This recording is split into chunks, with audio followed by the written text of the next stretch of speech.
एकंदरीत आपण जे मार्गदर्शन करताय ते माझ्यासाठी तरी प्रेरणादायी आणि दिशादर्शक आहे. जे काही स्ट्रक्चर आहे ते ऑलमोस्ट भारीच आहे और वो सेशन मुझे आज भी याद है और वो सेशन बहुत अच्छा हुआ था मेरे लिए. गोष्ट करता ही गोष्ट मला खूप महत्वाची वाटते. करिअर कट्टा युवकांच्या सर्वांगीण विकासासाठी. नमस्कार.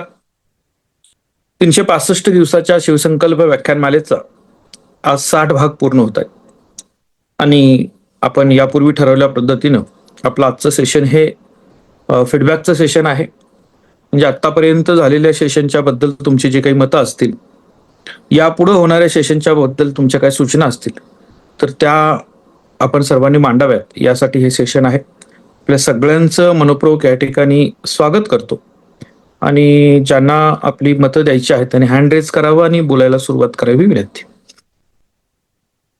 सुरुवात कोण करतंय? आतापर्यंत एकही सेशन चुकवलेलं नाही असे किती जण आहेत? जरा हँड रेज करा.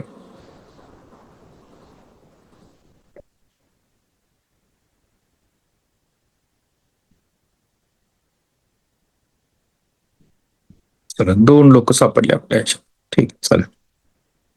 आतापर्यंत जी काही टास्क दिलेली असतात त्या टास्क मध्ये मी कमीत कमी 25 टास्क, 60 पैकी 25 टास्क जरी पूर्ण केलेले आहेत किंवा त्याच्यावर विचार केलेला असे किती जण आहेत तरी ऍड्रेस करा.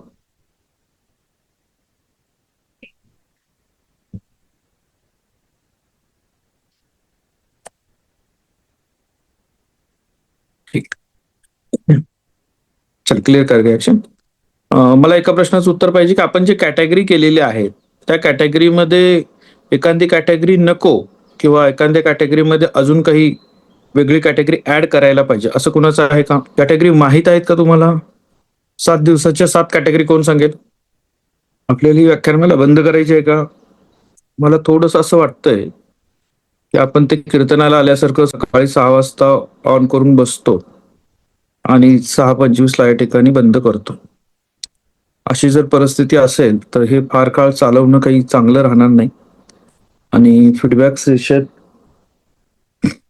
देखील या ठिकाणी ठेवायचे का नाही ठेवायचं असा विषय येईल सगळं त्याच्यावर. त्यामुळे तुम्ही बोलणं अपेक्षित आहे आणि हे सेशन अगोदर सांगितलेलं होतं, म्हणजे काल तुम्हाला माहित होतं की आजचा फीडबॅक सेशन आहे आणि मग याच्यामधल्या कोणत्या गोष्टी आहेत की ज्या मला सांगायच्या आहेत, काय सुधारणा असतील, काही सेशन आवडलेले असतील किंवा काही सेशन मधनं माहिती मला यापूर्वी नव्हती ती मिळाली, काही सेशन मध्ये रिपीट मिळाली, या पद्धतीच्या तुमच्या प्रतिक्रिया यायला पाहिजे. आज कुणालाच काही बोलायचं नाही का?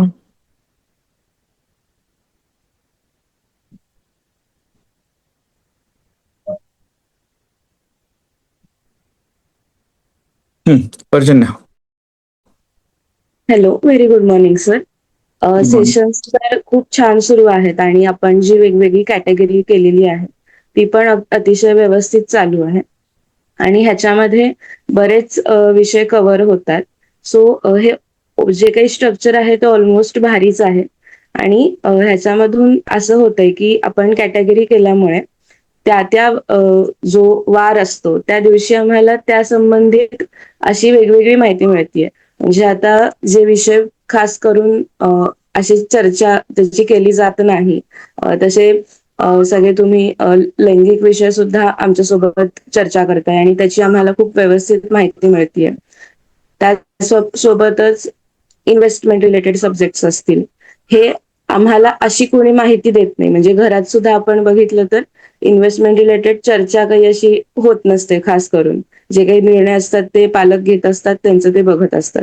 पण तुमच्यामुळे आम्हाला ते विषय समजतात आणि त्याच्यानंतर जे काही तुम्ही टास्क देता ते केल्यानंतर त्याच्यामध्ये बघितल्यानंतर एक वेगवेगळी जाणीव होते. आणि दुसरा इफेक्ट असा होतोय की हे सर्च केल्यानंतर आमच्या अल्गोरिदम मध्ये त्या गोष्टी येत आहेत. म्हणजे टास्कसाठी आम्ही जे जे सर्च करतोय तर नंतर त्या संबंधित रील्स असतील, त्या संबंधित एखादे पॉडकास्ट असतील, ते युट्यूब आणि इन्स्टावर माझ्या रील्समध्ये त्याची फीड येते. सो तो टास्क केला त्या दिवशी ते संपलं असं नाही होतंय. नंतर ते कंटिन्युअस त्याच्या संबंधितच्या रील्स मला येतात. आता फायनान्शियली मी वेगवेगळ्या गोष्टी सर्च केल्या तर ते छोटे छोटे रील्स मधून पॉडकास्टचे मला व्हिडिओज येतात आणि मग त्याच्यात अजून इंटरेस्ट झाला की मग मी ते जाऊन पूर्ण बघते. सो हा इफेक्ट जो आहे तो फक्त आमच्यावर नाही तर आमच्या मोबाईलच्या अल्गोरिदमवर पण होतोय असं म्हणायला काही हरकत नाही. आणि हे खरंच आमच्या पुढच्या भविष्यासाठी तुम्ही जसं म्हणालात, की अजून कुठला विषय ह्याच्यामध्ये ऍड करायला हवा आहे का? तर आपण जे सगळे विषय घेतोय, तर त्याच्यामध्ये जागतिक स्तरावरील एखाद्या घडामोडींच्या बाबत किंवा ज्याचे परिणाम होतात, अशा पद्धतीचे जरी काही घेतले, जसं आता युद्धाचा विषय आहे जे सध्या लेटेस्ट सुरू असणारा, मग तो असेल किंवा जागतिक पातळीवरची जी बाजारपेठ आहे त्याचा, आपण आयात निर्यात ज्या करतो गोष्टी त्याचा, कारण आता युद्धामुळे असं झालंय की त्या गोष्टी हायलाइट्स होत आहेत सगळ्या. सो त्याच्याबद्दल तुमच्याकडून आम्हाला जाणून घ्यायची इच्छा जास्त आहे सर. आणि बाकी तसं जे सुरू आहे ते तर अतिशय उत्तम आहे. आणि खरंच मी म्हणल्यासारखं ही जी जाणीव आहे ह्या सगळ्या विषयांची, तर ती आत्ता आमच्या आजूबाजूला हळूहळू आम्ही वाढवत आहोत. पण हे सातत्याने तुमच्याकडून ऐकत असल्यामुळे आमची सगळ्या गोष्टींकडे पाहण्याची दृष्टी हळूहळू बदलत आहे, जी पुढे आमच्या करिअरच्या वाटचालीमध्ये फार उपयोगी ठरेल असं मला वाटतं, माझ्या वाटचालीमध्ये तरी. Thank you sir. ठीक आहे सर. अजून कोणाला बोलायचं आहे?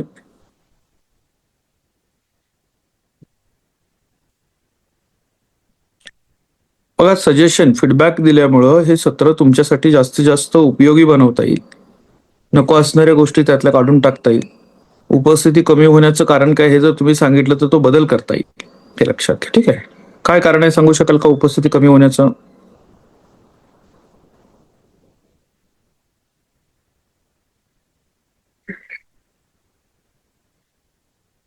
म्हणजे पहिल्यांदा तुम्ही सांगितलं की 5 मिनिटं असल्यामुळे उपस्थिती कमी होते, तर आपण त्याचं 5चं 25 मिनिटं केली तर 25 मिनिटानंतर देखील उपस्थिती कमी होते, तर त्याचं कसं करता येईल आपल्याला?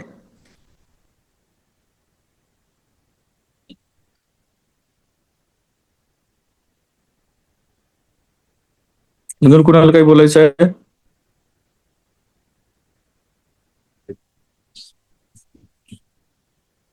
बरं, कुठला विषय आहे ज्याच्यावर तुम्हाला या आठवड्यामध्ये ऐकायचं आहे असं आहे का? तो असेल तर टाकू शकाल.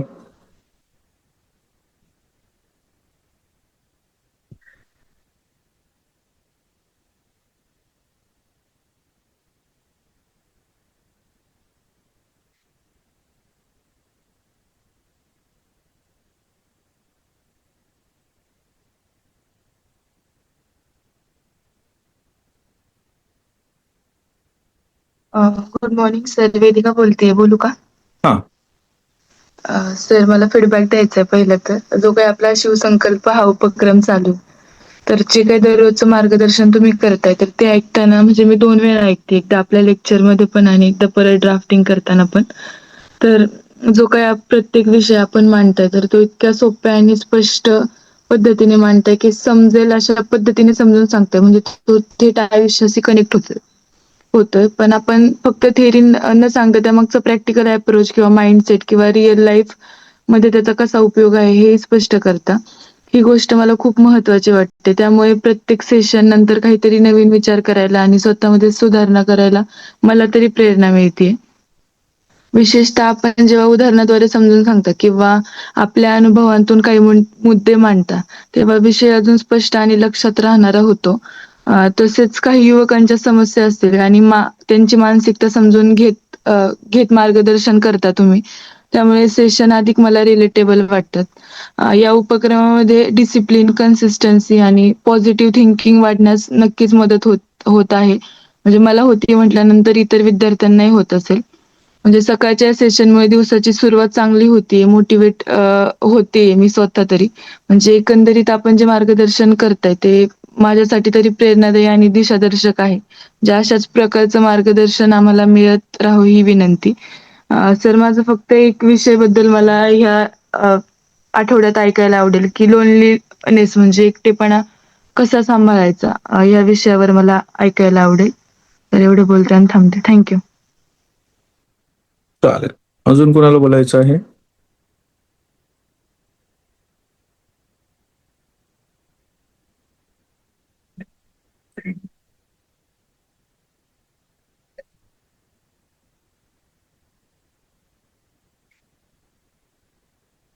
अजून कोणाला बोलायचं आहे? प्रतिक्रिया आपल्या काय असतील, फीडबॅक असतील? आतापर्यंत आवडलेलं एखादं सेशन सांगता येईल का? कुठलं सेशन सगळ्यात जास्त आवडलं?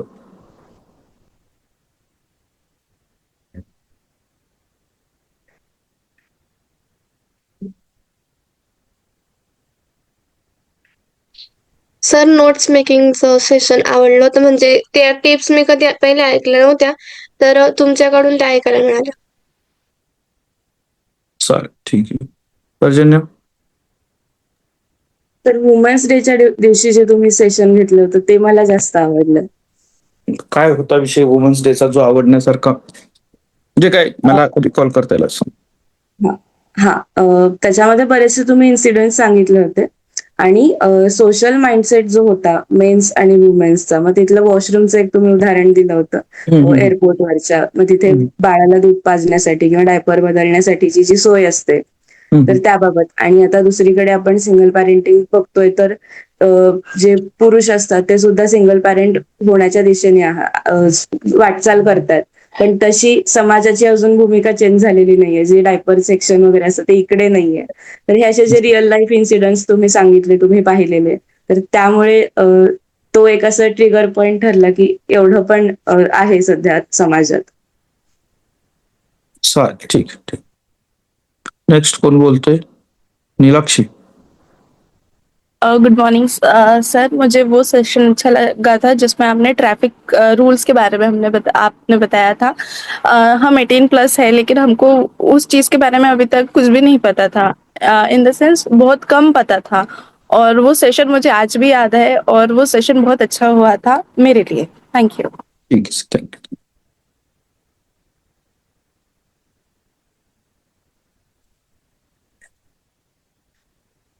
अजून कोण? पर्जन्य? सर तुम्ही मगाशी विचारलं की या आठवड्यात वेगळं काही ऐकायला आवडेल का? तर त्या संदर्भात एक जस्ट सुचवायचं होतं की आता सध्या एक लेटेस्ट सगळीकडे न्यूज होती की राघव चड्डांनी स्विच केलं आपमधून बीजेपी मध्ये. तर हा जो स्विचिंग माइंडसेट आहे, मग त्याला बरेच लोक स्वतःशी कनेक्ट करतायत की जसं कॉर्पोरेट सेक्टर्स मध्ये लोक स्विच करतात, स्वतः स्विच करतात आणि दुसऱ्यांना सुद्धा रेफर करतात. तसं ह्यांनी फक्त पॉलिटिकल केलं, पण त्याला बरेच वेगवेगळे सेक्टर्स मधली लोक स्वतःशी कनेक्ट करण्याचा प्रयत्न करतात.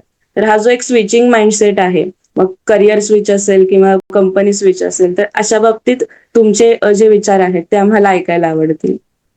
ठीक आहे, चालेल.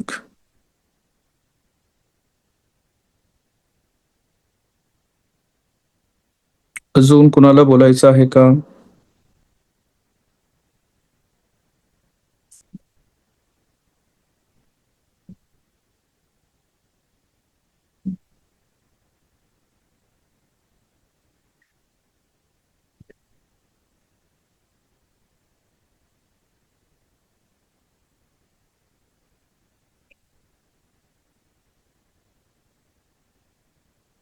कोमल? Good morning sir. तुम्ही जे एक्झाम मध्ये प्रेशर सहन करण्याचा जो सेशन घेतला होता, त्याच्यामध्ये म्हणजे माझे याच्या आधी होणाऱ्या एक्झाम मध्ये मला ते खूप वेळेस प्रेशर येऊन ते क्वेश्चन सॉल्व्ह नाही व्हायचे, किंवा भीतीमुळे ते क्वेश्चन कसे सॉल्व्ह करायचे ते समजलं. पण तुम्ही ज्या स्टेप सांगितल्या त्या फॉलो केल्यानंतर आता 2 पेपर झाले सेमिस्टरचे, त्याच्यामध्ये इतकं छान म्हणजे ते पेपर लिहिला गेला, किंवा पॉझिटिव्ह माइंडसेटनी ते सगळं झालं. त्याचा एक खूप छान फायदा झाला सर. थँक्यू. ठीक. अजून कुणाला काही बोलायचं आहे?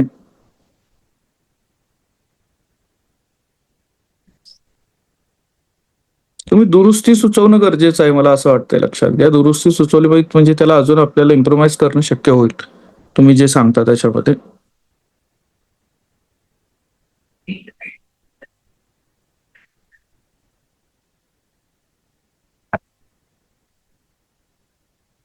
चला, ठीक आहे. 10 मिनिटं आपण सेशनच्या ठेवू. 10 मिनिटांमध्ये वेदिकानं दिलेला विषय जो आहे तो थोडक्यात आपल्याला बघता येईल की एकटेपणा त्या ठिकाणी कसा कमी करावा किंवा एकटेपणा हाताळायचा कसा, हा महत्वाचा भाग आहे. लक्षात घ्या. आता मुळातच एकटेपणा आणि एकांत याच्यामधला फरक समजला पाहिजे. लक्षात घ्या, एकांत हा बाय चॉईस घेतलेला असतो आणि एकटेपणा बऱ्याच वेळेला हा आलेला असतो किंवा लादलेला असतो. हे लक्षात घ्या. म्हणजे जसं माझ्याजवळ कुणीच नाहीये, माझ्यासोबत कुणीच नाहीये, किंवा मी एकटा पडत चाललेलो आहे, ही भावना आणि एकांत म्हणजे मला थोडंसं सगळ्यांच्या पासून वेगळं राहायचं आहे, डिटॅच राहायचं आहे आणि स्वतःबद्दल या ठिकाणी जाणून घ्यायचं आहे, स्वतःशी चर्चा करायची आहे. दोन्ही मधला फरक लक्षात आहे. आता सर्वसाधारण सर्वे सांगतो की 6 पैकी एका व्यक्तीला एकांतपणाचा किंवा एकटेपणाची भीती ही थोडीफार जाणवत असते. याचा अर्थ आपण या ठिकाणी ते थोडंसं कमकुवतपणानं बघण्याची गरज नाही लक्षात त्याच्यावर. तो एकटेपणा समजून घेणं, तो एकटेपणा या ठिकाणी कमी करण्यासाठी जाणीवपूर्वक प्रयत्न करणं आणि तो हाताळण्यासाठी या ठिकाणी स्वतःचा माइंडसेट बनवणं हे अत्यंत चांगलं आहे. सुदैवानं आज मोठ्या प्रमाणात मानसशास्त्राचा पर्याय आपल्याकडे मानसशास्त्र तर होतच, पण त्याचे वेगवेगळे ऑप्शन्स आपल्याकडे उपलब्ध आहेत, काउन्सिलिंग आपल्याकडे उपलब्ध आहे, हे होतं. पण याची दुसरी एक बाजू तुम्ही विचारात घेणं गरजेचं आहे.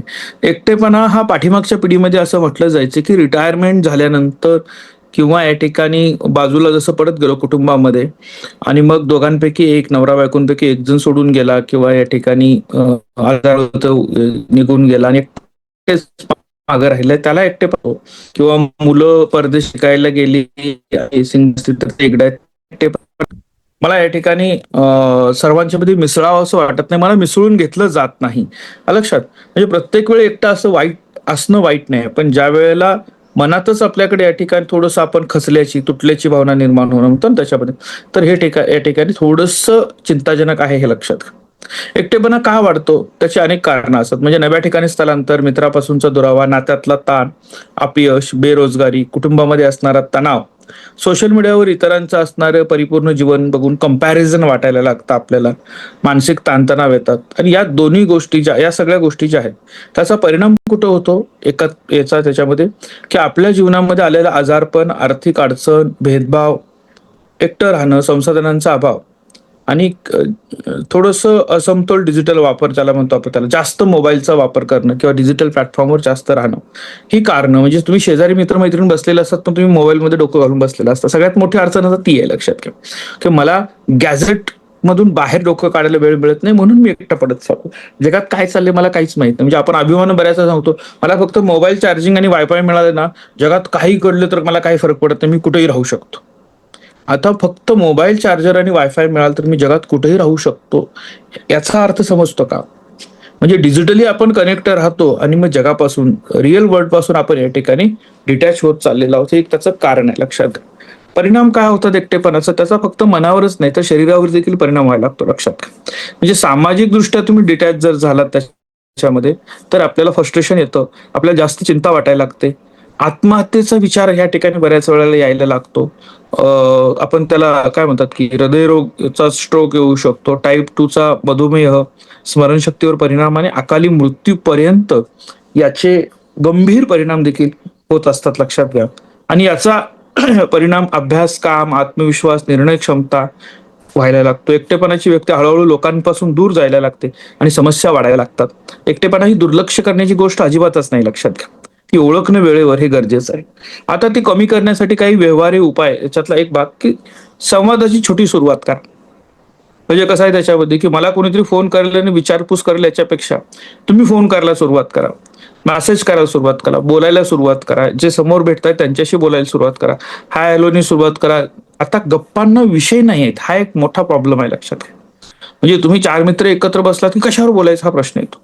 तर अशी विषय शोधा, विषय निर्माण करा, त्याच्यावर या ठिकाणी चर्चा करायला सुरुवात करा. काही ना काही कारणानं तुम्ही भेटायला, बोलायला सुरुवात करणं गरजेचं. छोट्या छोट्या संवादातनं संपर्क करा, जास्तीत जास्त लोकांच्या संपर्कात आणणं हा एक पार्ट आहे. जास्त नको पण कमी किंवा मोजकेच मित्र असू देत, पण ते खरे मित्र असू देत. म्हणजे आधार मिळवण्यासाठी भरपूर काही मित्र असण्याची आवश्यकता नाही. एखाद दुसरा मित्र जरी असला तर ज्याच्याशी तुम्ही सर्व काही बोलू शकता लक्षात. आणि त्याच्याकडनं आता बऱ्याच वेळा लक्षात घ्या की सगळ्यांशी सर्व काही बोललं पाहिजे असं पण गरजेचं नाही लक्षात. तुम्हाला जिथं या ठिकाणी आवश्यक वाटतं तिथं या ठिकाणी चर्चा करत राहणं गरजेचं आहे. म्हणजे ते एक हे आहे बघा, एक शेर आहे ज्याच्या या ठिकाणी हार्ट स्पेशल डॉक्टर असतात त्याच्या बाहेर तिथं लिहिलेलं असतं, अगर खोल देते दिल दोस्तों के साथ तो आज ना खोलना पडता दिल औजारों के साथ. म्हणजे ते काय म्हणतात की तुम्ही जर मित्रांच्या बरोबर, मैत्रिणींच्या बरोबर गप्पा मारल्या असत्या, केल्या असत्या, स्वतः जर रिलीफ मिळवला असता तर कदाचित तुम्हाला हे हार्ट अटॅकचं कारणच पडलं नसतं, तुम्हाला या ठिकाणी ऑपरेशन करावं लागलं नसतं. किती प्रगल्भ किंवा किती या ठिकाणी समयसूचक असणारे ह्या ओळी आहेत हे लक्षात घ्या. अगदी सहजपणे सांगून जातात की जगण्यासाठी आवश्यक स्किल काय आहे त्याच्याबद्दल. आपल्या समान आवडी जिथं आहेत ना ते ग्रुप शोधायचा प्रयत्न करा. म्हणजे जिथं तुमच्या आणि त्या संबंधित व्यक्तींच्या या ठिकाणी आवडीनिवडी सारख्या आहेत त्याच्यामध्ये इन्व्हॉल्व्ह होण्याचा प्रयत्न करा. मग त्याच्यामध्ये वाचन मंडळ, क्रीडा मंडळ, गायन, स्वयंसेवी स्पर्धा, स्पर्धा परीक्षेचे गट, कौशल्य विकासाचे, योगा, NSS, स्थानिक वेगवेगळ्या पद्धतीचे ग्रुप असतात लक्षात घ्या. आणि जिथं सहभागी झाल्यानं नॅचरलरित्या आपली काही ओळख वाढायला लागते हे लक्षात घ्या. सगळ्यात महत्वाचं आपण या ठिकाणी स्वतःहून कनेक्ट होणार बनलं पाहिजे. आपल्याला कुणीतरी बोलवलं तरच मी बोलणार, मला हाय केलं तरच मी हाय करणार, मला त्यांनी समोरच्याने सेकंडसाठी हात पुढे केला तरच मी करणार, त्यांनी स्माइल दिली तरच मी देणार, नाहीतर मी त्याच्याकडे फक्त बघत बसणार. हे जर असेल तर थोडंसं या ठिकाणी अडचणीचं होऊ शकतं, डिफिकल्ट होऊ शकतं हे लक्षात घ्या. तर तिथं आपल्याला थोडीशी काळजी घेणं गरजेचं आहे. सोशल मीडियावरच्या काही गोष्टी ह्या बॅलन्स पद्धतीने वापरायचा प्रयत्न करा. जास्तीत जास्त कसं व्यक्ती भेटता येतील याचा प्रयत्न करू. सोशल मीडिया हा या ठिकाणी माहितीसाठी उपयोगाला येऊ दे, पण तुम्हाला ते जर डिटॅच करत असेल, एकटेपणा त्यातनं वाढत असेल तर त्याच्या विचारांवर, वापरावर देखील या ठिकाणी विचार करणं गरजेचं आहे. तुमचं एक डेली रुटीन स्वतःच या ठिकाणी सांभाळा, हे लक्षात घ्या. स्वतःची देखभाल आणि डेली रुटीन. म्हणजे एक अव्यवस्थित जीवनशैली एकटेपणाची भावना वाढवू शकते. शारीरिक हालचाल, चालणे, झोपणे, काळजी घेणे, पौष्टिक आहार असणं, ध्यान, प्राणायाम यासारख्या गोष्टीनं मन स्थिर राहतं, शारीरिक फिजिकल फिटनेस चांगला राहतो. आणि सगळ्यात महत्वाचं, मला कुणी मदत करेल का असं बघण्यापेक्षा इतरांना मदत करण्याची जर भावना आपण ठेवली, त्यांना मदत करायला स्वतःहून जर पुढे जायला लागलो तर आपले प्रश्न बरेच कमी झालेले आपल्याला दिसायला लागतात.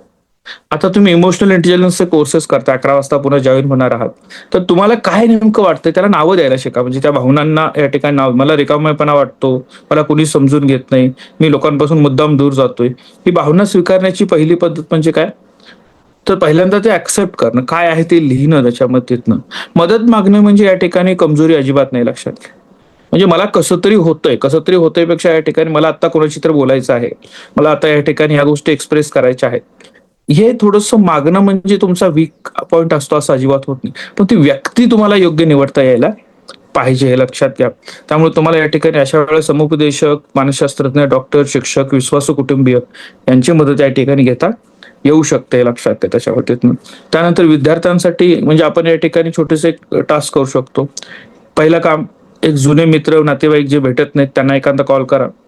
दररोज 20 मिनिटं तरी कमीत कमी चालण्याचा व्यायाम, आता ह्या गोष्टी आपल्या झालेल्या आहेत. या आपल्यासारख्या करिअर कट्ट्यासारखे अनेक ग्रुप आहेत, त्याच्यामध्ये सहभागी व्हा.